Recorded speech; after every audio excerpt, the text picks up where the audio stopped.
नमस्कार दोस्तों लगभग 6 दशकों से चीन के सैनिक आपस में रोज लड़ाई कर रहे हैं। असली युद्ध के तर्ज पर इसमें सेना की दो टुकड़ियां एक दूसरे पर हमला करती रहती हैं। यहां तक कि सैनिक घायल भी होते हैं। कुछ साल पहले ट्रेनिंग कैंप की एक सैटेलाइट इमेज लीक हो गई थी, जिसमें ताइवान के राष्ट्रपति भवन से मिलती जुलती इमारत दिख रही थी। दोस्तों, अपनी सीमा से सटे लगभग सभी देशों से चीन का तनाव चला आ रहा है।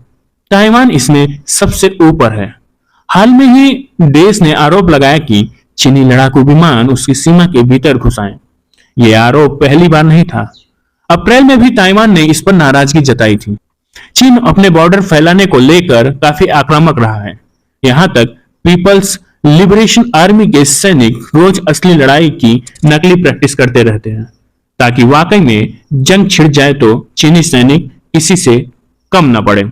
दोस्तों, ये जो नकली जंग है, ये इनर मंगोलिया ऑटोनोमस रीजन में है, जिसे पीपल्स लिबरेशन आर्मी का सबसे बड़ा ट्रेनिंग कैंप माना जाता है। ये एरिया करीब 1066 स्क्वायर किलोमीटर में फैला है। ये हांगकांग जितना बड़ा है।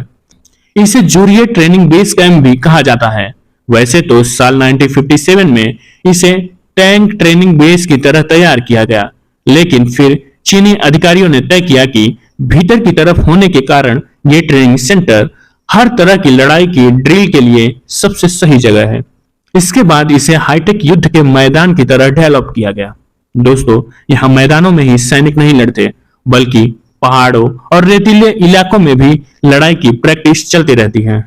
अलग अलग जगहों और अलग अलग तरीकों से लड़ाई की प्रैक्टिस के पीछे चीन का साफ इरादा है कि दुनिया के मुश्किल से मुश्किल इलाके में भी उनके सैनिक लड़ने के लिए ट्रेंड रहे हैं। दोस्तों, लड़ाई की मॉक ड्रिल तो लगभग सभी देशों के सैनिक करते हैं, लेकिन जूरिये में कुछ बातें अलग हैं। जुलाई 2016 में यहाँ की एक सैटेलाइट इमेज में चौंकाने वाली चीज नजर आई। यहाँ एक इमारत ताइवान के राष्ट्रपति भवन की नकल है। सैनिक उस पर हमला करते हैं और मॉक इन्वेजन की प्रैक्टिस करते हैं। इमेज जारी होने पर ताइवान सरकार ने पीपल्स लिबरेशन आर्मी के इस हरकत पर काफी नाराजगी भी जताई थी, लेकिन बात यही नहीं रुकी। जूरिये के ताइवान के वेस्टर्न कोस्टल शहर के सैन्य एयरपोर्ट का भी रेप्लिका तैयार हो गया है। दोस्तों, रियलिस्टिक लड़ाई का रूप देने के लिए सैनिकों को दो टुकड़ों में बांट दिया जाता है। वे अलग अलग रंगों के यूनिफॉर्म पहनते हैं। जैसे दुश्मन देश की सेना को नीला रंग दिया जाता है, जबकि कम्युनिस्ट देश चीन के सैनिक लाल रंग का यूनिफॉर्म पहनते हैं। अधिकारी रोज अलग अलग जगह चुनते हैं। यहाँ के दोनों टुकड़ियां युद्ध करती हैं। कभी ये पहाड़ी इलाकों में होता है तो कभी तेज बारिश के दौरान। ये सब कुछ इसलिए होता है ताकि कैसे भी हालत चीन की सेना के लिए रुकावट न बने। दोस्तों, लड़ाई को असल युद्ध की शक्ल देने के लिए वो सारे वेपन इस्तेमाल होते हैं जो असल युद्ध में होते हैं, जैसे टैंक, हथियारबंद गाड़ियां और आर्टिलरी के दौरान सेनाएं एक दूसरे के साथ पर्याप्त हिंसक होती हैं। खुद चीन के सरकारी मीडिया ने कई बार रिपोर्ट किया था कि सैनिक एक दूसरे कमांडरों को अगवा कर लेते हैं, ताकि दुश्मन टुकड़ी पर समर्थन का दबाव न बन सके। वैसे तो दोनों ही टुकड़ियां चीन की होती हैं, लेकिन इन्हें अलग अलग ट्रेनिंग मिलती है। जैसे ब्लू फोर्स, जो वेस्ट या दुश्मन सेना का प्रतीक है, उसे वही प्रशिक्षण मिलता है जो वेस्ट में कॉमन है। ये नाटो फोर्स की तरह काम करती हैं। वहीं रेड फोर्स की अलग ट्रेनिंग होती है। ग्लोबल टाइम्स के मुताबिक चीन उन सभी देशों की सैन्य रणनीतियों की स्टडी करता है जिससे उसके अच्छे ताल्लुकात नहीं है।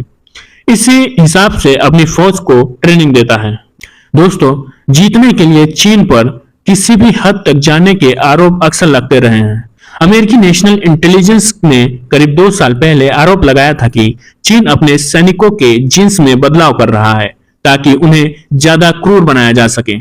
तकनीक के जरिए कथित तौर पर उन्हें ऐसी मशीन में बदल दिया जाएगा जो बिना रुके हफ्तों लड़ाई कर सके, जिन्हें किसी पर दया न आए और जो सिर्फ कत्ले आम मचाएं। वैसे ब्रेन चिप मर्जिंग के नाम से जानी जाती है।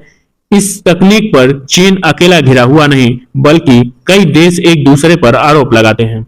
दोस्तों, चीन ताइवान को खुद अपना हिस्सा मानता है, लेकिन ताइवान खुद को संप्रभुत्व राष्ट्र मानता है। वहां का अपना संविधान है और लोगों की चुनी हुई सरकार है। इसी को लेकर चीन और ताइवान के बीच विवाद चल रहा है। दोनों के बीच ये विवाद 70 सालों से ज्यादा समय से चल रहा है। तो दोस्तों आगे देखते हैं इंडिया इस पे क्या रिएक्ट करता है। तो thank you so much guys for watching the video, like share and subscribe the channel.